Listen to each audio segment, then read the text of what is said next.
Je m'appelle Ismail Yujie He, je suis producteur chinois basé à Shanghai. Moi, c'est Ramatoulaye Coulibaly, Madame He, et je suis aussi basée à Shanghai.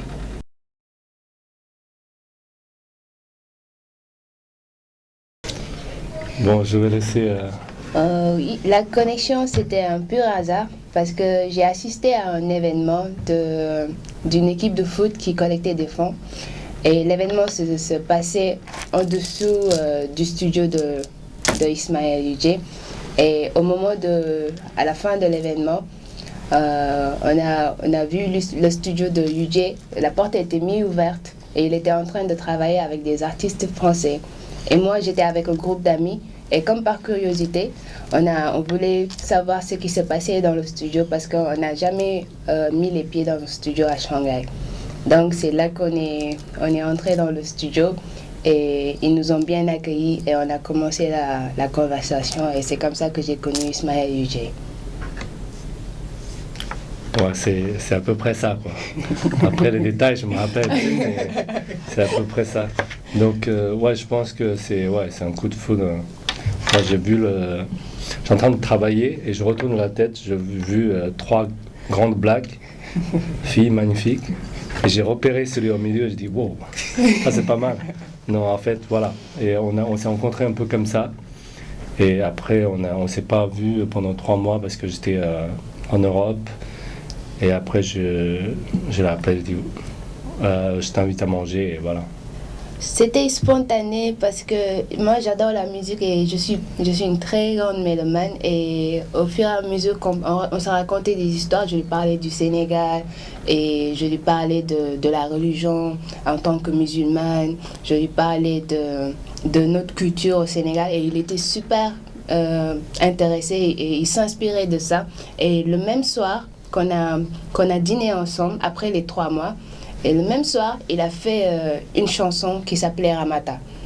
Le même soir, il m'a envoyé la mélodie, il m'a dit qu'est-ce que tu penses de ça parce que je me suis inspirée de l'histoire que tu m'as racontée à propos du Sénégal, côté culture et religion.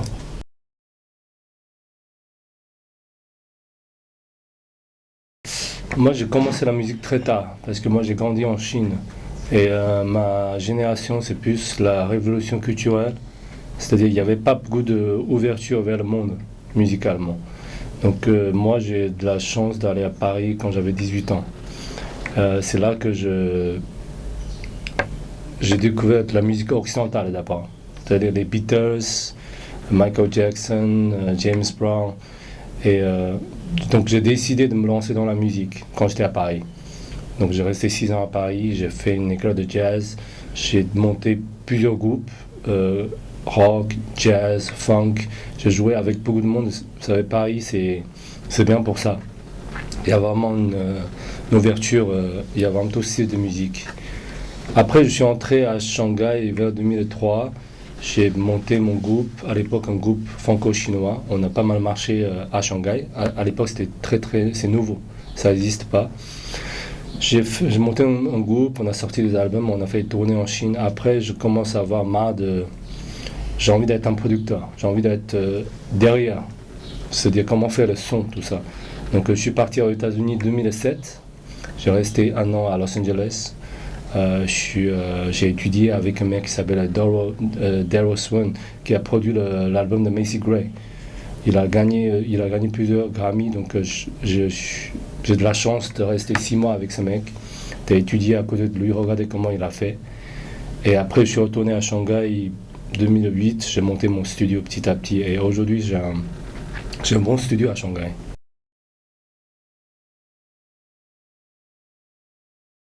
Moi j'ai appris avec les gens, j'ai pas fait une école, j'ai appris dans la rue, je sais pas lire, je sais pas écrire, mais je peux parler. Donc pour moi la langue c'est le plus important, c'est communiquer, quoi. C'est pour ça que je suis là, on est là pour essayer de faire un peu la communication entre la Chine et le Sénégal. Là, heureusement, je parle français. Sinon, ça va être compliqué, je pense.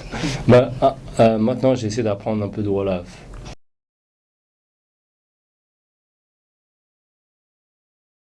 Donc, j'ai de la chance de rencontrer Dahaji Family.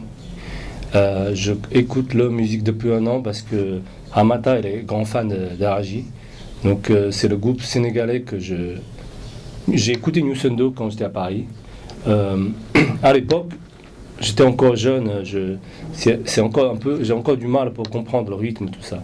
Mais avec Daraji, je trouve que c'est plus actuel, c'est plus ouvert. C'est pas juste traditionnel africain. C'est plus accessible pour les Chinois, pour moi, en tout cas. Donc on a rencontré Daraji Family, je me souviens, on les a rencontrés dans un bar avec le manager, on a discuté 5 minutes et tout de suite on s'est... C'était à l'endroit. Voilà, tout de suite on a une connexion.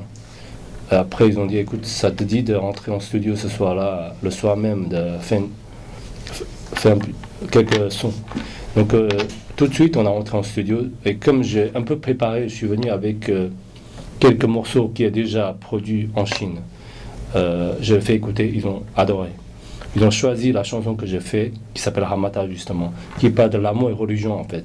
C'est un peu Roméo et Juliette dans l'histoire, c'est-à-dire les gens ne peuvent pas être ensemble à cause de différentes ethnies, différentes religions, différentes races.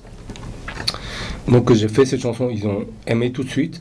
Donc on a eu ce concept de les faire chanter en chinois.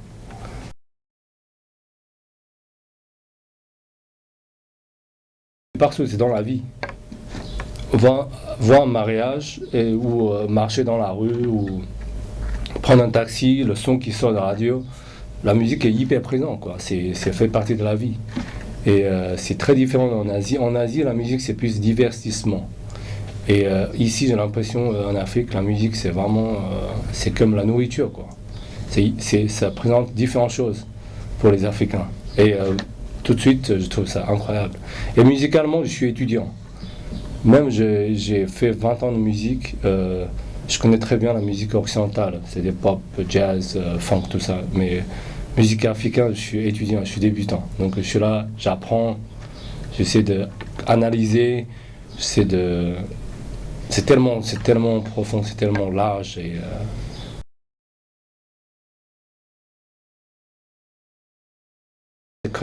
essayer de créer un pont entre Sénégal et la Chine ou l'Afrique et la Chine. Pour commencer, déjà, le problème c'est que c'est difficile de commencer quelque part, je pense. Donc c'est important la raison qu'on est là, c'est pour essayer de commencer quelque part, quoi.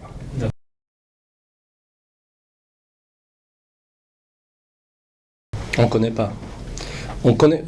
C'est ça le problème, c'est que la communication entre la Chine et l'Afrique, c'est vraiment très mal fait, quoi. C'est pas la faute de quelqu'un, je pense que c'est juste on est trop concentré sur le côté économique. Je pense que ce côté-là, on doit apprendre à inspirer des Français ou des Américains. Parce qu'eux, ils sont justement très très bons en communication. Ils pensent d'abord communication, après on fait des choses. Donc je pense que, comme moi j'ai vécu pas mal de temps à l'Occident, donc je pense que c'est quelque chose qui est important.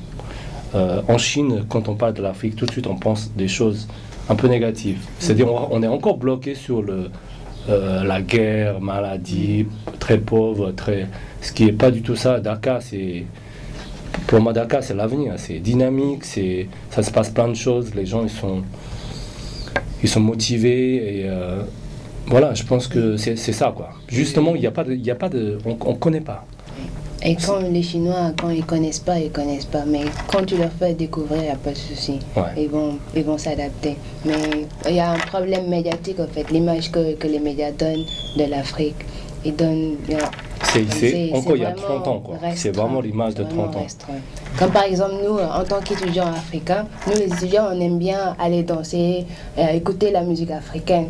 Mais il faut aller dans une boîte de nuit où il y a un DJ afro, black, américain qui anime.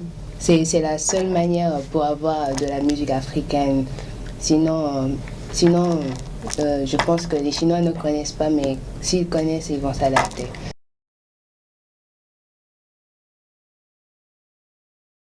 Pour les jeunes artistes, je pense que voilà, c'est rester garder la culture, garder qui tu es. C'est-à-dire, il faut croire en soi et vraiment trouver ton propre style, je pense. C'est ce que j'ai essayé de faire dans mes productions, parce que moi, en Chine, je suis connu pour avoir un son plus international.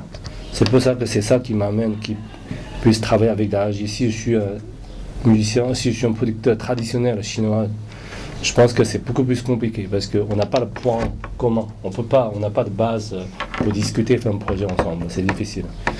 C'est plus que je pense que c'est vraiment faire la musique, c'est philosophie, c'est le concept, c'est la mentalité. C'est pas juste un son, un instrument.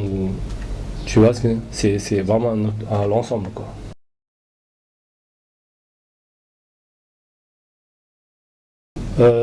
Moi, j'ai envie de monter, d'ici là, dans 3 ou 6 mois, j'ai envie de monter une structure, parce que ma boîte en Chine s'appelle Soulway.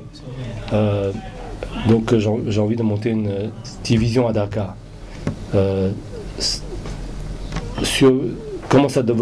Commence par ce projet d'Araji, et après on va développer plein d'autres projets musicaux et aussi cinématiques, tout ça.